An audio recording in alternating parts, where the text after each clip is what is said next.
Muito bem, hoje nós vamos reproduzir mais uma palestra de Divaldo Franco.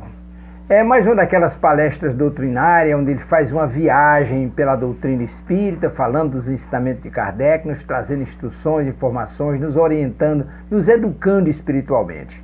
A palestra de Divaldo já foi gravada, A Busca da Saúde e da Paz Espiritual, primeira página, transmitida no dia 8 de agosto de 2020, agora, dia 8 passado, transmissão da TV Mansão do Caminho. Bom, é um daqueles trabalhos que você não pode perder.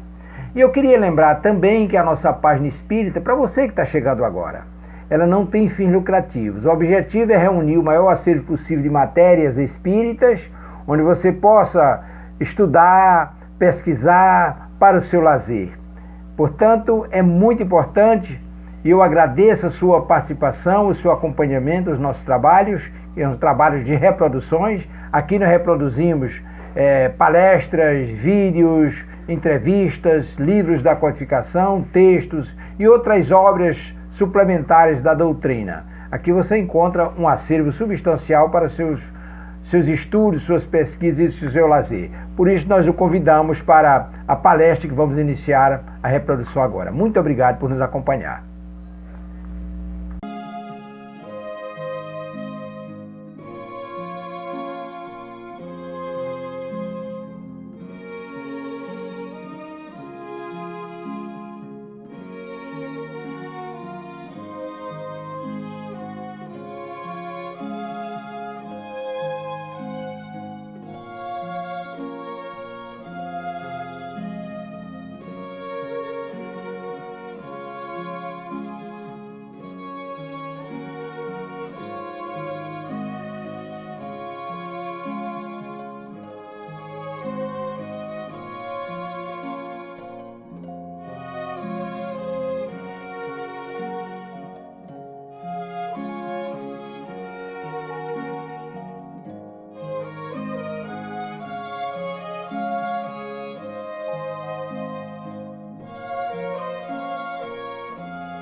Allan Kardec, o ínclito codificador do Espiritismo, quando publicou a obra notável, o Evangelho segundo o Espiritismo, no ano de 1864, após entecer diversas considerações, na introdução da obra, como bom pedagogo, ele teve o cuidado de esclarecer no primeiro item o objetivo desta obra, o a que se destinava esse trabalho gigantesco, que é uma cooperação do mundo espiritual, traduzindo o pensamento sublime do Mestre Jesus com as observações dele próprio, o codificador.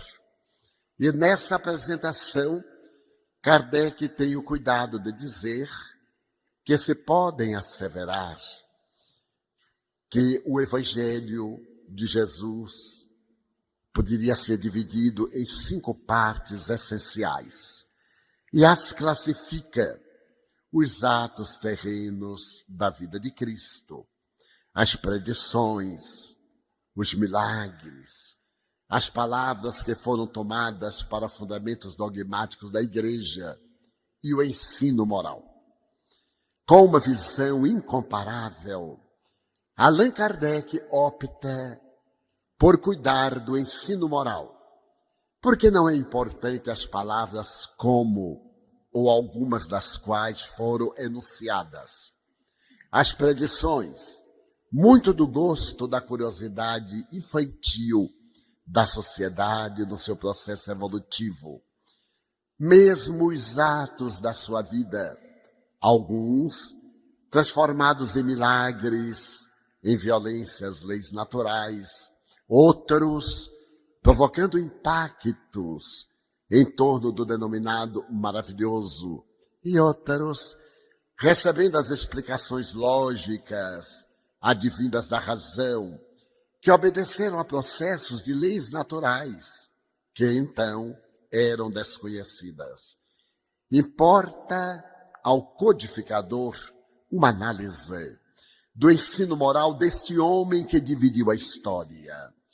E é extraordinário observar-se que, numa síntese geral, esse ensino moral poderia ser sintetizado, repetindo o verbo, em 2 proposituras básicas: amar a Deus acima de todas as coisas e ao próximo como a si mesmo.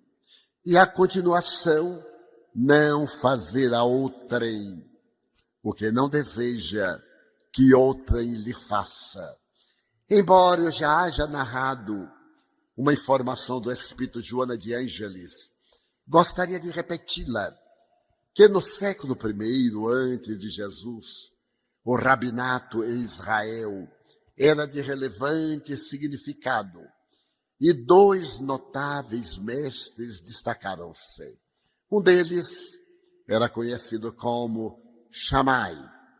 Shammai reflexionava num dos átrios do templo e era realmente depositário de uma grande sabedoria. Oportunamente, acercou-se-lhe um jovem, apressado, como todos os jovens, e propôs-lhe num sorriso desafiador: mestre, eu gostaria que tu me ensinasses toda a Bíblia, durante o tempo em que eu possa permanecer de pé, no sopé. E Shammai, acometido de uma grande surpresa, olhou o jovem entusiasta e algo frívolo e respondeu-lhe: impossível, meu filho, porque, como tu sabes, a palavra Bíblia significa conjunto de livros, isto é, livro mais livro, mais livro, mais livro. Sendo, portanto, a história de Israel, na sua área política, na sua área militar e na sua área profética. Seria totalmente impossível sintetizar-te uma obra de tal magnitude durante o breve tempo em que possas permanecer de pé no sopé. E o jovem, então, redarguiu: não me interessa. Tenho pressa. e não posso perder tempo folheando as tradições e mergulhando-as. E havia no outro lado do templo a figura quase santificada de Hilel. Hilel era um espírito sábio, gentio, que se utilizava da lei não como instrumento, mas como roteiro de autoiluminação e de iluminação geral. E o jovem chegou-se, afobado, ansioso, e de imediato propôs ao mestre: Senhor, eu gostaria que tu me sintetizasses toda a Bíblia durante o tempo em que eu possa permanecer de pé, no sopé. E Léo sorriu. A bondade e a sabedoria andam de mãos dadas, caso não estivesse a bondade incluída no mecanismo da sabedoria. E respondeu-lhe com suavidade: toma postura. O jovem ergueu uma perna e Léo disse-lhe numa síntese: ama. Silenciando. O jovem aguardou alguns segundos e voltou à carga. Mas como, Senhor? É somente isto? Sim, apenas isto. Mas, Senhor, e tudo aquilo que tem na Bíblia? Tudo aquilo que tem na Bíblia é explicação disso, para que através das informações a pessoa consiga amar, desde que já ama espontaneamente. É indispensável qualquer elucidação em torno do assunto. Esta informação é realmente fascinante, porque Jesus veio ter conosco em nome do amor inefável de Deus, e mudou completamente a história da humanidade. Os seus ditos são muito belos, mas se nós examinarmos a doutrina de Krishna, a doutrina de Buda, de Forri, o pensamento de Anaxágoras, dos grandes filósofos da Grécia, encontraremos conceitos equivalentes, certamente não iguais, nem superiores, mas que já faziam parte da tradição. Os seus feitos admiráveis nada mais eram do que o resultado dos feitos do amor. Era o efeito natural de quem ama. E toda a sua trajetória está estribada do verbo amar. Por isso que ele propõe o amor como fundamental para a saúde integral do indivíduo. Porque mediante o amor, a criatura humana adquire a paz. E a paz é o alicerce sobre o qual se edifica o santuário da saúde, proporcionando ao indivíduo bem-estar, alegria de viver, tornar-se útil e construir a sociedade nova dedicada ao bem incessante. Fazemos esta introdução para, numa análise psicológica, recordarmos a proposta psicanalítica de Freud, que havia estabelecido que o ser humano transita entre dois polos, e, para tanto, utilizou-se da mitologia grega, Eros e Thanatos. O amor, que na visão de Freud era a libido, o erotismo, o prazer hedonista, e Thanatos, que era a extravagância, era a morte. A representação de Thanatos significa o momento em que o indivíduo opta pela autodesagregação, pela indiferença a respeito de si mesmo, ensejando-se todo um arcabouço de conflitos, de problemas, de desatinos. Nós iremos observar, por exemplo, mais tarde, Jung, recorrendo à mitologia grega, mas também à mitologia romana, e as manifestações mitológicas de diversos povos, dentre os quais o budismo, os budistas por extensão, para poder explicar os nossos conflitos de natureza arquetípica ancestral, as marcas antigas que trazemos em nosso inconsciente profundo.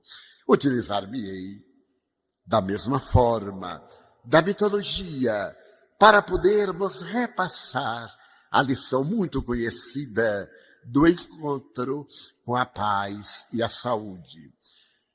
Na Grécia Antiga vivia Tiresias. Tiresias é conhecido na história grega como sendo o invidente que era vidente. Ele havia perdido a vista desde criança e nada obstante que o poder de adentrar-se na percepção dos acontecimentos. Era profeta, possuía a capacidade imensa da precognição.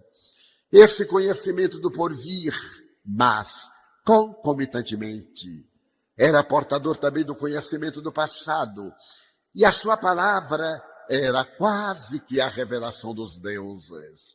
Alguns historiadores asseveram que a figura desse homem nada mais é do que a construção de um mito. Mas a verdade é que Tiresias é referido por inúmeros historiadores antigos, principalmente nos séculos VI, no século V. E Tiresias havia conhecido a uma deusa, ou melhor, a uma ninfa, Liríope, quando ela morava na cidade de Téspias, uma das mais antigas cidades da Grécia. E vendo-a, ele profetizou que ela se consorciaria com um ser brilhante e de natureza transcendental. E que desse matrimônio nasceria um filho que nunca poderia contemplar a face. Seria portador de uma beleza incomum, porque seria um misto de deuses e de criaturas humanas. E Liríope, ao consorciar-se com Cefiso em Téspia, aguardou com ansiedade incomum o nascimento do seu primogênito e único filho. E a humanidade veio a conhecer, dentro do campo mitológico, a figura de Narciso. A criança portadora de uma incomparável beleza fascinava a todos aqueles que a conheciam. Desde os primeiros dias da vida, havia nele um magnetismo arrebatador. E à medida que se passaram os dias, convertendo-se em meses, transformando-se em anos, o menino Narciso, o adolescente Narciso provocava paixões inesperadas. Homens e mulheres, fascinados pela sua beleza transcendental, deixavam-se arrebatar. Em consequência, Narciso tornou-se prepotente, orgulhoso, possuidor de um espírito, desse sentido de espírito psicológico que desdenha as demais criaturas, sentia fastio dos indivíduos, não aceitava aquele culto de veneração, sabia sim que era de uma beleza incomum, e se tornando soberbo, caiu no desagrado dos deuses. E a deusa Nêmesis, quando Narciso era um jovem, antes de adentrar-se na idade adulta, carregando o peso terrível da beleza incomum, Nêmesis resolveu castigá-lo. E estando dia Narciso numa floresta em caça, ele foi inspirado pela deusa a cercar-se de um lago de águas transparentes e serenas como um espelho. Sendo levado pela intuição, pela mentalização da entidade, acercou-se das águas e viu-se refletido na limpidez e transparência do líquido. Fascinou-se pela sua beleza. Apaixonou-se pela própria imagem e ali ficou deslumbrado. Esqueceu-se de alimentar-se, de nutrir-se. Começou a deperecer e veio a morrer em contemplação da imagem projetada nas águas. As ninfas, sonhadoras e risonhas, ficaram profundamente perturbadas e interrogaram aos deuses por que Narciso deveria morrer e pediram então a Zeus que deixasse uma marca da presença de Narciso na terra. E o grande Deus certo dia, cercando-se do lugar em que Narciso viera a deperecer as suas forças e a morrer, fez que do solo brotasse uma planta verdejante, luxuriante, que se arrebentava em flores alvinitentes, belas, púrpuras, que passou a chamar-se Narciso. O que é mais interessante, no entanto, neste conto mitológico, é que as ninfas eram mulheres, eram curiosas, começaram a perguntar se será que Narciso era tão belo como diz a tradição. E um dia reuniram-se em grupo e foram até as águas do lago e perguntaram: vocês que tiveram a oportunidade de ver a face de Narciso, até quando ele se decompôs, digam-nos, Narciso era tão belo quanto a tradição dos deuses informa? E as águas, que pareciam distraídas, redarguíram: nós não sabemos. E não sabemos por uma razão. Quando ele se dobrou sobre nós, nós começamos a olhar-nos refletidas na transparência dos seus olhos. Não tivemos a oportunidade de vê-lo, porque as águas também eram narcisistas.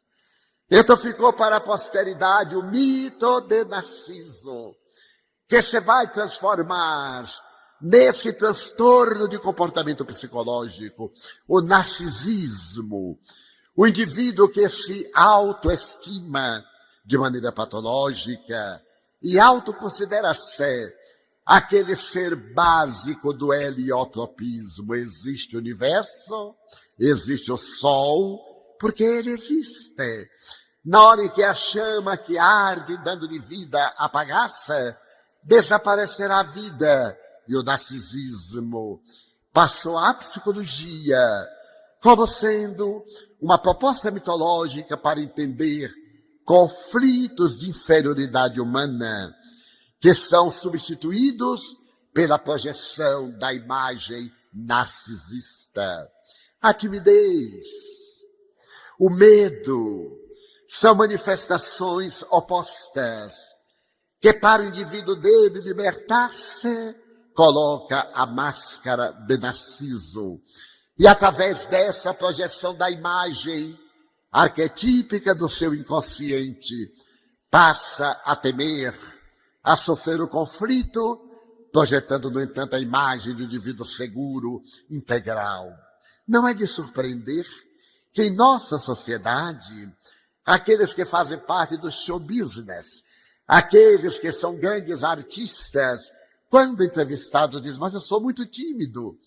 E nós ficamos surpresos de ver essa timidez fazer coisas que a coragem de qualquer desbravador não se atreveria a realizá-lo de público. Eu me lembro que no Brasil havia uma rede de televisão que apresentava um programa esdrúxulo denominado Namoro na TV. E só iam namoro na TV pessoas tímidas que tinham medo de namorar, mas que colocavam a cara de panela de pressão para milhões de pessoas verem sem a menor timidez, e que eram convidadas a passar fim de semana em hotéis de luxo com o pressuposto namorado também tímido, e retornavam depois para o casamento de timidez, em que dois desconhecidos davam-se as mãos para viver da solidão narcisista. O que não deixa de ser um paradoxo, mas sucede que a psique humana, desde o momento em que, no período em que apresentava os instintos básicos, comer, dormir e fazer sexo, experimentou uma fissão. E a partir dali, quando surgiu o medo, conforme o emérito psicólogo Watson, americano, dando lugar ao eixo ego-self, à sombra, ao arquétipo da ânima, do ânimos, ao arquétipo dos heróis, a esses seres mitológicos que temos embutidos em nós, até o dia em que voltemos a unir esse eixo ego-self, no estado em que o self, o eu que somos, o espírito, anule toda sombra e nós nos tornemos luminosos. Coloquemos o reino dos céus dentro de nós, que não tem aparência externa, como enunciou Jesus. Então, o símbolo de Narciso em nossa proposta é o antídoto da paz, é o conflito, é a ausência da autoconfiança, é a aparência através da qual a pessoa subestima as demais e sobreestima-se, porque se não conhece. Poderíamos chamar, portanto, a ilusão. O corpo físico é a nossa ilusão. Transitamos nele sem muitas vezes termos a coragem de enfrentá-lo no lago da consciência tranquila para verificarmos a face daquilo em que estamos, não aquilo que somos, porque somos um espírito imortal, somos uma realidade transpessoal, somos o princípio inteligente do universo, conforme definiram os espíritos, quando interrogados na questão número 23 do Livro dos Espíritos. A ilusão, portanto, exerce em nós um predomínio, muitas vezes lendo a história dos terríveis sicários da humanidade, dos ditadores, desses governantes desonestos, desses que fazem parte das grandes máfias internacionais, que decretam a miséria do povo para poderem manter-se no auge do poder, transferindo importâncias consideráveis para paraísos fiscais, e cinicamente apresentam-se no lago da televisão, apresentando a face destituída de qualquer emoção e de cinismo.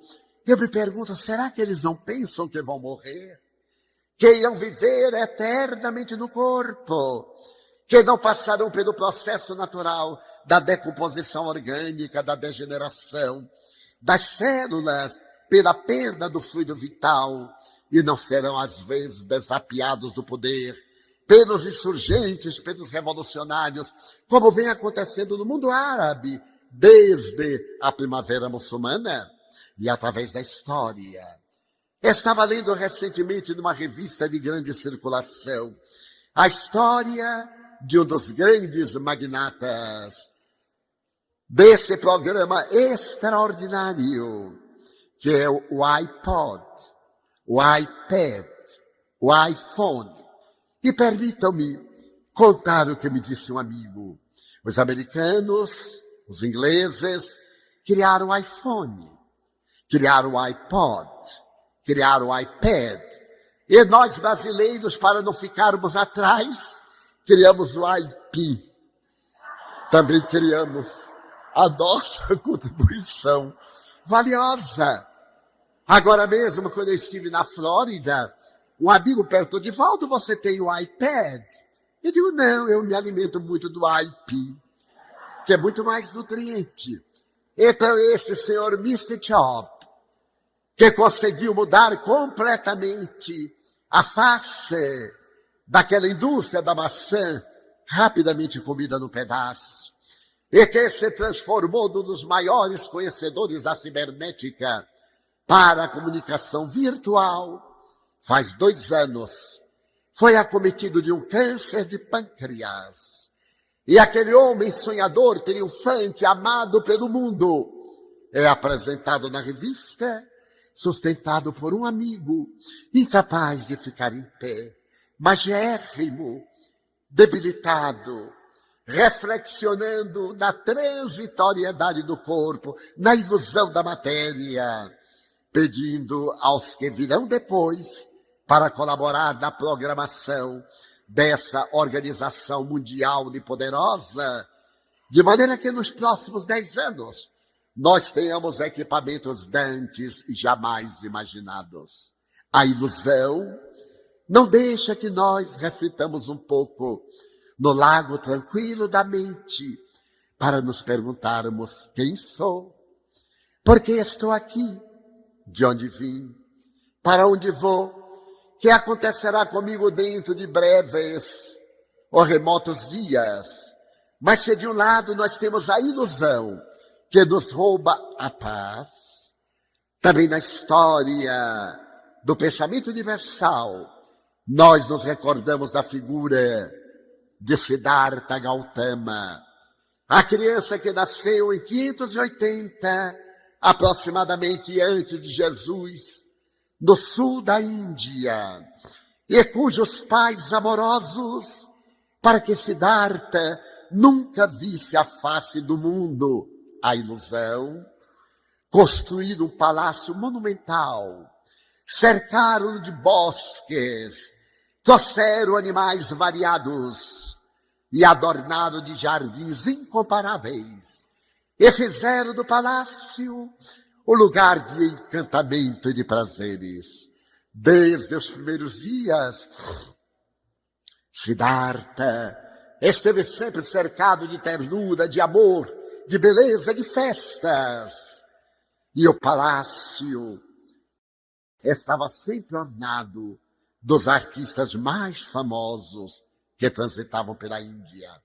Aos 14 anos, conforme a tradição, consorciou-se, e a festa na Baba prolongou-se por meses, já que por toda a vida aquele palácio era o reduto da ilusão. Mas os anos passaram-se, e Siddhartha tinha um amigo que era um escravo, a quem muito amava. Por sua vez era respeitado e muito querido. E certo dia o tédio, a melancolia, alojaram-se na sensibilidade de Siddhartha Gautama, e saturado de tantos prazeres, ele perguntou ao escravo: o que é que acontece além das muralhas palacianas? Você que vem do lado de lá, poderia dizer-me o que é a vida? O que é que existe além desse paraíso de fantasia? E o escravo, que era muito nobre, chamemo-lo, dentro da visão mitológica, a realidade. Disse-lhe: mestre, Senhor, do outro lado da vida, das muralhas, a vida. E eu poderia ter a oportunidade de contemplar a vida. Além das muralhas, a outra vida.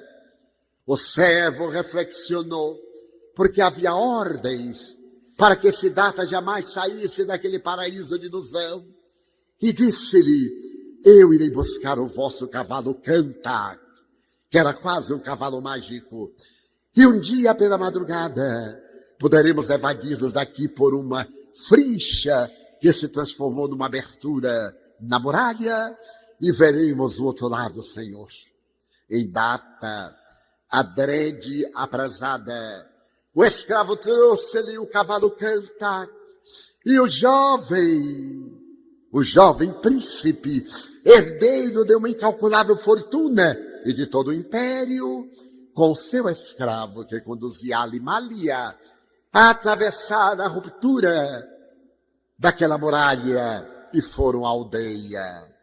A aldeia era um lugar convencional dos servos, daqueles que viviam para atender o seu amo, que trabalhavam de sol a sol na terra, para que ele tivesse as ilusões.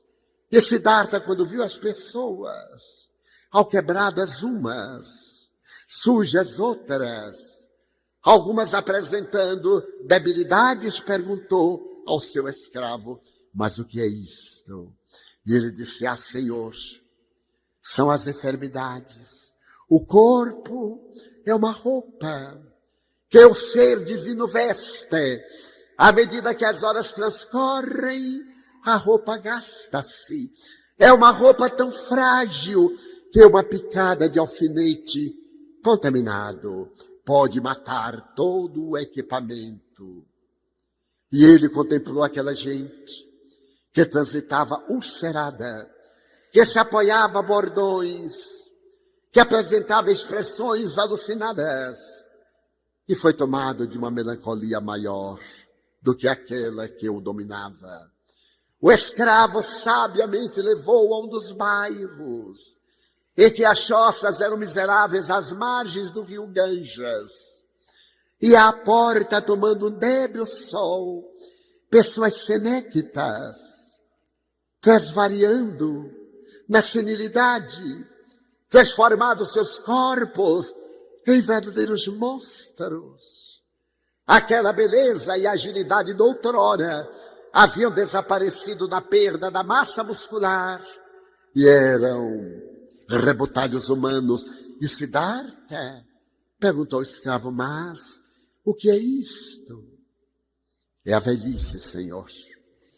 O corpo envelhece, ele perde a vitalidade que os devas lhe deram e que Brahma lhe concedeu, e vai degenerando, vai degenerando, vai degenerando. Mas também eu um dia, apesar de tudo que eu tenho, também o Senhor. É uma fatalidade da vida. Tudo que vive consome energia. Toda energia que se perde faz que a matéria decomponha-se. Siddhartha, mais triste, teve lágrimas nos olhos. E o servo levou além das choças, onde estavam algumas fogueiras, umas em madeira de sândalo, outras em gravetos, e sobre os rios, corpos em decomposições, devorados pelas aves fúnebres. E Siddhartha, vendo e sentindo aquele odor pútrido no ar, perguntou: mas o que é isto? É a morte, Senhor. A etapa final da ilusão da vida física. É a morte, Senhor. Mas também eu irei morrer? Sim, fatalmente, Senhor.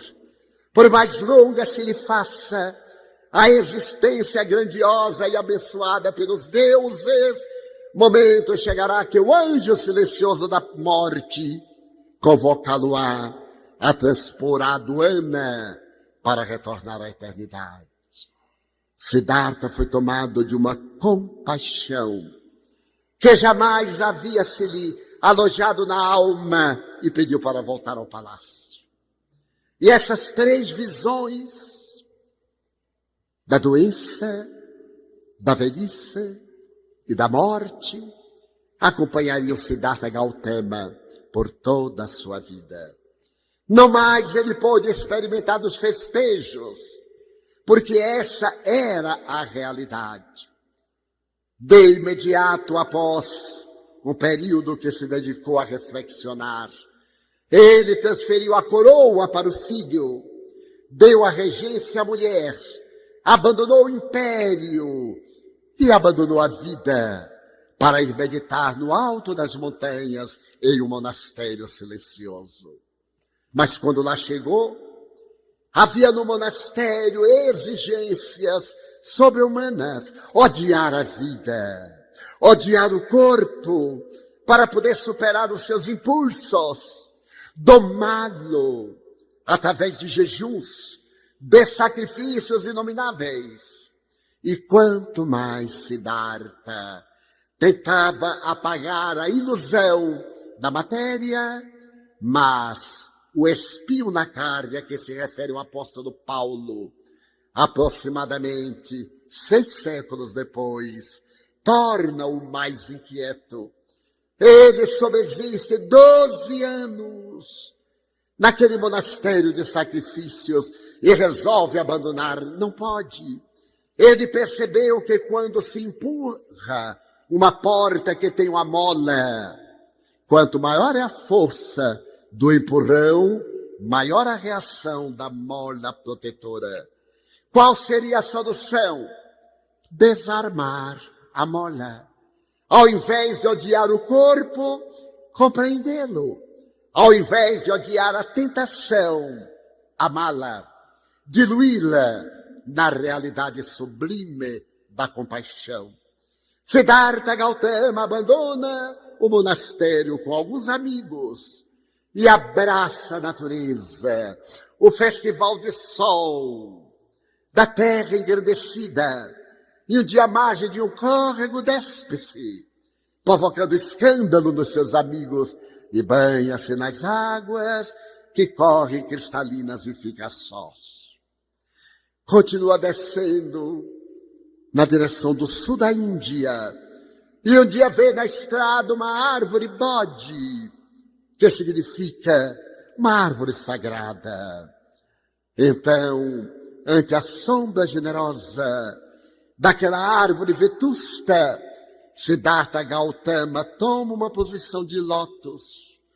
E ao invés de viajar contra as tentações, faz uma viagem interior para encontrar-se consigo mesmo. E nesse mergulho interno, ele ilumina-se, encontra o foco divino e faz que esse foco divino cresça, irradie-se e apague-lhe toda a sombra. Narra uma tradição budista que uma semana depois, estando meditando, o jovem acercou-se-lhe e ficou deslumbrado diante da serenidade daquele rosto que parecia sorrir, mas que apenas estava em paz.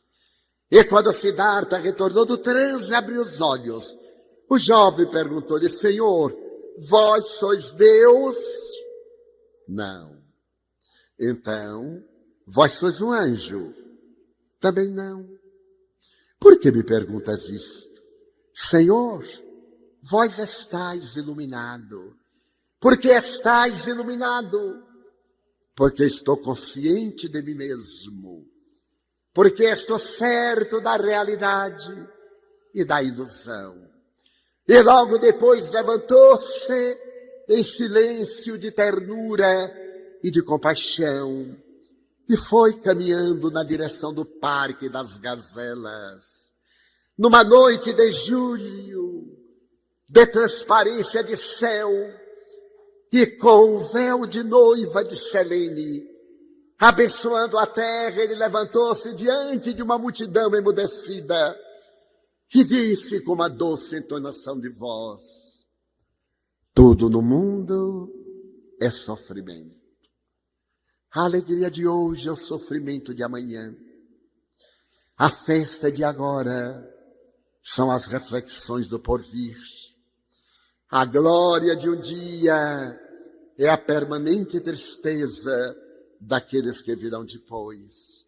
E aprofundando o seu ensinamento, disse: a vida tem muitos caminhos, mas é o caminho do meio, nem um ponto o fanatismo, nem o outro ponto o desdém. Mas esse caminho do meio, a razão, a lógica, que levam à sabedoria, devem constituir a conduta de todo aquele que se deseja iluminar. Porque existem 4 regras de ouro. As 4 nobres verdades. Tudo é sofrimento. Existe o sofrimento do sofrimento. Eu tenho uma ferida, é um sofrimento. A dor que me vem da ferida é um sofrimento do sofrimento. Eu tenho um transtorno psicológico, é um sofrimento.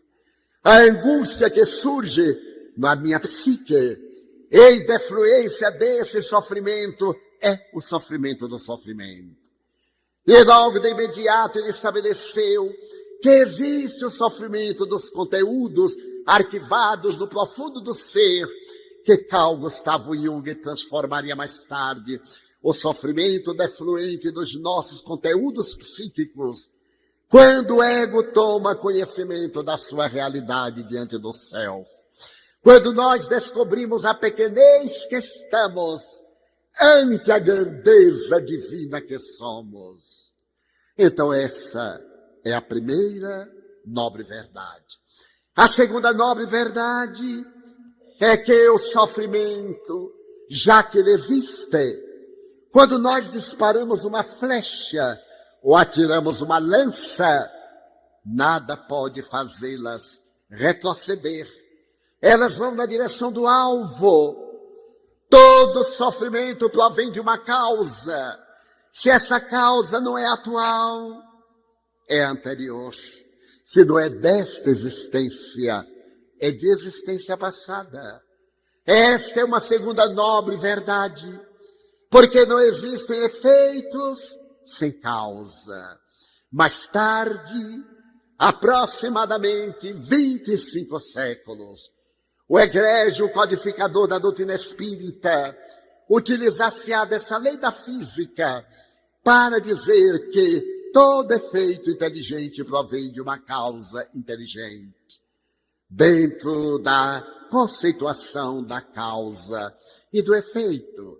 E logo Siddhartha proclama, agora chama-se Buda, o iluminado. A palavra sânscrita significa o iluminado. Então o iluminado ergue a sua voz melancólica e assevera que é necessário libertar-se do sofrimento. Já que existe o sofrimento, aqui não estamos para sofrer, estamos para edificar. Diz Allan Kardec que a função primordial da reencarnação é intelectualizar a matéria, é fazer a matéria perder os seus impulsos, os seus instintos primários, a sua agressividade, resultado natural do processo da evolução antropológica. Ao chegarmos à idade da razão e entrarmos no período da intuição, a matéria passa a ser o instrumento dirigido pelo que somos, ao invés de ser a condutora daquilo que estamos. É necessário, então, diz Siddhartha Gautama, vencer o sofrimento. Esta é a terceira verdade, não nos deixarmos arrebatar pelo sofrimento.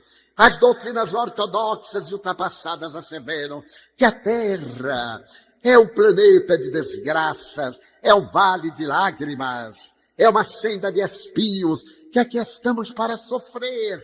E o judaísmo, uma doutrina da qual sairá uma das propostas belas em Paulo para o cristianismo, é a doutrina que preserva a culpa, a herança do arrependimento da perda de Jerusalém, que se veste de negro para poder lamentar, para poder chorar nas muralhas reais e simbólicas de Israel, no grande monte de Sião. Então diz-nos Siddhartha Gautama que é necessário libertarmos-nos e ensina-nos o Espiritismo. Não estamos na Terra para sofrer. Qualquer cultivo do sofrimento é um transtorno de conduta psicológica, é masoquismo. Quantas pessoas adoram ser infelizes, estão sempre lamentando, estão sempre tendo algo para poder autopunir-se por uma necessidade masoquista de chamar a atenção. Como não consegue despertar sentimentos nobres pelos valores superiores a que se não dedica, deseja chamar a atenção através do sentido da piedade. E no Brasil existe uma palavra antipática chamada coitado. A pessoa adora ser coitado. Você está manquejando, é um problema de coluna. Coitado. Como se também não tivesse coluna. Experimentou uma mudança econômica? Coitado. Mas coitado de quê? Eu me recordo que há 20 anos aproximadamente eu tive uma problemática cardíaca e emagreci muito. Então alguns amigos dizem, mas Divaldo, você está muito magro, hein? Eu digo, não é AIDS. É um problema cardiológico. Uma mudança total de hábitos alimentares e de conduta. Coitado, eu digo, mas coitado de quê? Eu estou vivo, continuo bonito, quer dizer, para o padrão dos míopes. Ainda continuo cheio de vida. Eu vou recuperar o corpo. Coitado, será? Eu digo, com certeza. Se não recuperar este, eu irei produzir um corpo útil depois que passar pelo trânsito da morte e voltar ao proscênio terrestre. Não me permiti ser compadecido. Porque se eu não for capaz de inspirar amizade, fraternidade e amor, serei destituído de um sentido psicológico da minha vida. Mas a grande maioria gosta de ser coitada. E ainda muitas vezes é tão infeliz. Perdeu o marido. Às vezes ficou livre do marido, graças a Deus. Eu tenho uma amiga que era muito bem casada, psicóloga, em Santo André, casada com um médico invejável, um homem erudito. E eu achava aquele casal perfeito, na minha lógica da falta de intimidade. Ele desencarna. E eu fiz à senhora uma carta, informando-lhe o que ela já sabia, porque ambos eram espíritas, e dizendo que certamente a ausência física iria ser-lhe uma dor contínua e tal, mas que ele era solidário, isso e aquilo. E a carta que ela me respondeu, que eu tenho guardada, e é uma peça de literatura, em determinado momento ela diz: ai, Divaldo, eu estou tão contente de ser livre. Você não sabe como aquele homem me escravizava. Eu vivia de antolhos como a mula que carrega uma carroça. Porque se olhasse para o lado, ele perguntava: o que é que está olhando? Perguntava sorrindo: o que é que está olhando? Não basta olhar para mim. Agora é que eu vou viver depois de 40 anos. E ademais, coitado, ele deixou tudo que economizou e eu vou gastar à larga. Isto é que é felicidade. Então, eu digo: meu Deus, como o mundo nos engana. Pois bem, posteriormente, quando eu estive em Santo André, ela estava linda. Antes vivia com aquele cabelo branco, uma popa, aquela coisa horrorosa aqui atrás, vestido de gola alta. Agora, quando ela me apareceu, eu exclamei: doutora fulana, a senhora está sexy. Ela: saginária. Ela então sorriu. Então, desencarnar alguém querido é doloroso, é claro. Mas não é uma desgraça, é uma experiência iluminativa, porque nós vamos reencontrar-nos, ou talvez vamos reencarnar-nos juntos, o que talvez não seja uma boa opção. Basta uma vez, uma amiga minha, que era muito mal casada, me dizia: Divaldo, eu vou aguentar este homem até o último gargalo. E como eu não entendi, como o último gargalo? Quando a gente toma um trago, fica um pouquinho no gargalo ali, na gargantinha da bebida, eu vou tomar o último gole, jogo a garrafa fora, porque ele não vai me pegar nunca mais. Em nenhuma reencarnação. Quando ele faz uma das deles, eu digo assim: aproveita, querido, porque eu vou ficar livre de ti. E então eu sorrio. Mas há aqueles fenômenos da afetividade profunda, quando o ser querido abandona o casulo material e a solidão física preenche os nossos espaços que ficaram vazios. A certeza de que esse ser vive dá-nos paz, que não interrompe a saudade, que é o fenômeno natural da nossa emotividade e do nosso afeto. Então essa paz é geradora de saúde. Asseverava Siddhartha Gautama, o quarto item são os mecanismos que nos levam ao encontro da libertação do sofrimento. É aquela coletânea de 8 posturas, a primeira das quais é pensar corretamente. A segunda, falar com correção.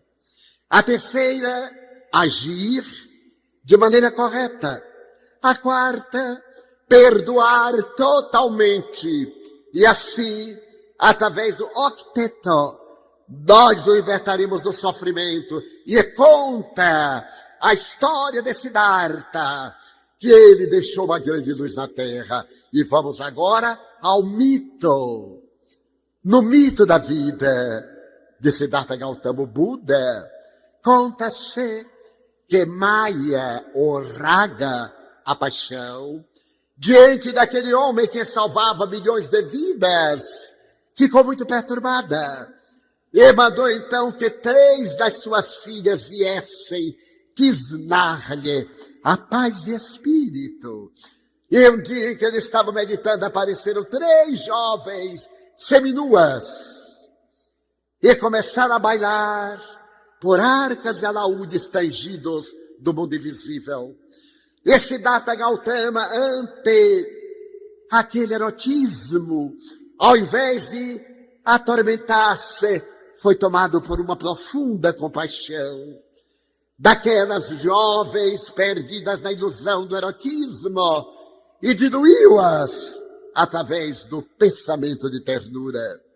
Porém, Maya Raga, Deus se conformando, apareceu e disse: Siddhartha, eu dou-te o nirvana, vem para cá, abandona o corpo, eu te darei o paraíso. E Siddhartha refletiu: se eu for para o paraíso, as criaturas humanas ficarão atormentadas. Eu prefiro as injunções dolorosas da terra à serenidade de um paraíso de inutilidade. E recusou Nirvana. Então o mito conta que Maya Raga, a paixão, tomou de um disco mágico e atirou contra Siddhartha para degolá-lo. Então, quando o disco vinha, Buda afastou-se da direção do disco e ele era tão poderoso que cindiu uma montanha.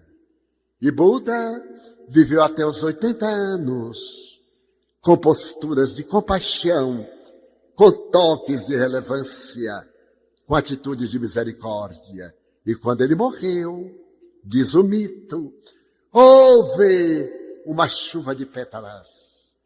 Ao ser colocado no que seria uma fogueira de sândalo, esta auto-ardeu-se. E um grande perfume tomou conta da Índia e do mundo, até o momento quando uma chuva mágica caiu sobre a terra e apagou a fogueira, fazendo que uma brisa suave carregasse as cinzas do Buda para a humanidade. O mito.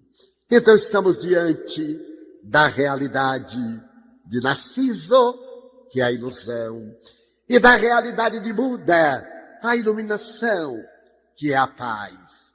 Mas mesclam-se os mitos.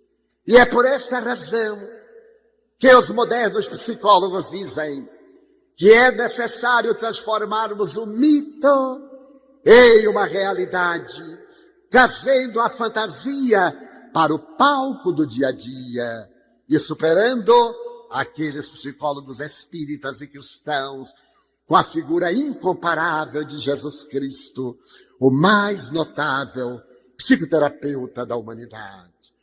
E para que nós loguemos isto, o Dr. Bernie Siegel, o grande cancerologista americano de Yale, apresenta que nós deveremos ter 4 tipos de fé. Primeiro, a fé em Deus. É estranho que um cancerologista eminente, que já vendeu mais de 20 milhões de livros em mais de 40 idiomas, proponha como fundamental para a saúde a presença da paz na crença em Deus. A segunda é a crença em si mesmo. Mas para ter a crença em si mesmo, assevera o notável cancerologista, é necessário auto-amar-se. Não parece uma lição de espiritismo? Auto-amar-se. É necessário realizar a paz interior de que somente lhe acontece o que é de melhor para a sua vida. Somente tem sentido em nosso existir aquilo que contribui para o nosso progresso de natureza transcendental. A terceira fé é do seu médico. Acreditar no médico, mesmo que ele não tenha uma ética, para que haja uma comunicação real. E por isso ele censura as leis americanas, que no atendimento à população reserva 12 minutos para cada cliente. E em 12 minutos o cliente sequer logra perder a timidez para dizer ao médico qual é o seu problema. Dessa maneira, a medicina americana sempre vê a doença, enquanto que a medicina transcendental do Evangelho de Jesus, preconizada pelo Espiritismo, vê o doente. Realizamos um seminário com o Dr. Bernie Siegel, faz 3 anos em outubro próximo. E enquanto ele falou da tese da saúde do ponto de vista acadêmico, falamos nós outros da tese da doença do ponto de vista espírita. A ciência que penetra o âmago do ser para ensejar uma filosofia psicológica de comportamento saudável e uma ética religiosa das mais elevadas. Então é necessário ter fé no seu médico, mesmo que ele não a mereça.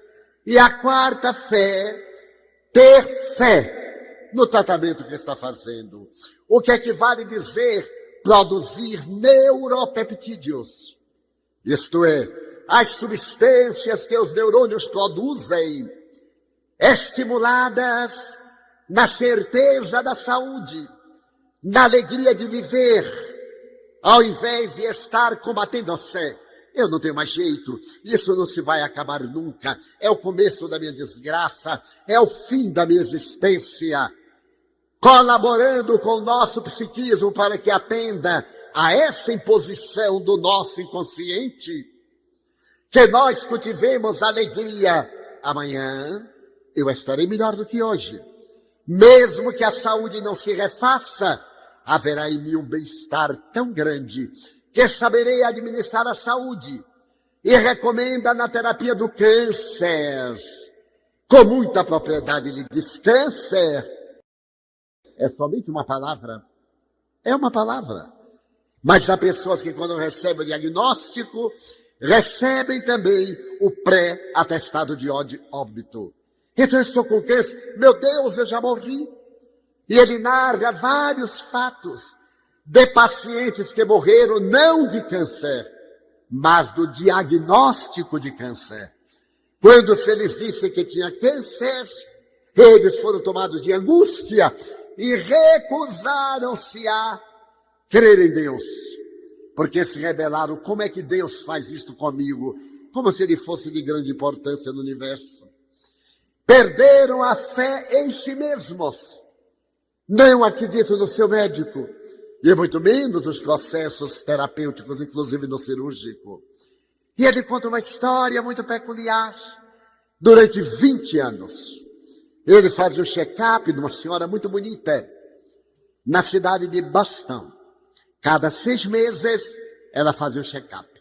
E ao terminar, quando ia receber o resultado dos exames, após serem dados, ela perguntava: doutor, e o meu câncer?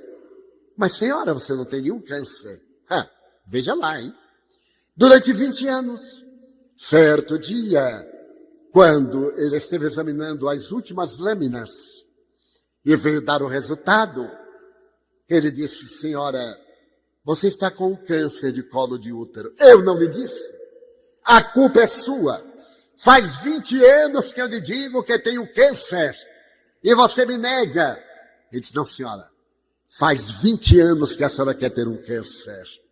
Então o seu organismo lhe atendeu. Depois de 20 anos, a senhora implorando por um câncer para manipular seu marido, para inspirar compaixão, o organismo lhe atendeu. Mas doutor, e agora? Liberte-se do câncer. Ame o câncer. Ao invés de odiá-lo, faça visualização terapêutica. Eu vou localizar o câncer no colo do útero. Vou mostrar-lhe em um mapa da fisiologia humana. E você vai enviar não drogas destrutivas, mas ondas de amor, para que as células que perderam a memória e se estão reproduzindo com altíssima velocidade, recuperem o ritmo ancestral e essas degeneradas morram no seu período normal de 28 a 30 dias. Ame o seu câncer. E não diga, eu sou uma cancerosa. Diga, eu estou com câncer. Porque quem está, muda de lugar. Quem tem, liberta-se. Mas quem é, aonde vai, leva-se. Então, o encontro com a paz e a saúde, esse binômio da equação da vida, depende profundamente de como nós encaramos a ilusão narcisista. Meu corpo, esse corpo fascinante, e a realidade do Buda, a realidade do ser que somos diante da lei de causa e efeito, colhendo hoje o que semeamos ontem próximo. Aquele que fuma, em 98% dos casos, vai ter câncer. Câncer da língua, câncer das bochechas, câncer no aparelho respiratório, câncer no estômago, enfisema pulmonar, câncer pulmonar, vai ter. Mas a pessoa diz, não, eu sou a exceção. Vai ser a exceção mais rápida de acontecer, a morte. Então, muitos problemas na área da nossa saúde são de hoje. Está demonstrado que a alimentação moderna, a ingestão de graxas, de gorduras, é de grande importância destrutiva para a nossa saúde. Eu estive há poucos dias na Argentina e um amigo meu que é médico, é uma personagem brilhante da medicina em Buenos Aires, disse-me algo que me surpreendeu. Ele disse, Valdo, você até que está magrinho. Eu vi que ele estava ironizando, mas eu deixei para lá por caridade. Você emagreceu? Eu digo, sim, eu estava que nem um botijão de gás. Então eu emagreci, estou agora meio botijão de gás. Ele sorriu. O que é que você fez? Ele disse, eu coloquei meio fecho eclair na boca. Não fiz nenhuma dieta, somente diminui um pouco. E eles vão lhe dar um conselho, Divaldo, que eu passo aos senhores com muito prazer. Toda vez que você for comer e coloque algo saboroso na boca, cuspa, que vai lhe engordar. E quando colocar algo sem sal, sem pimenta, sem sabor na boca, engula, que é isso que vai dar de saúde e dar de vida. Então nós...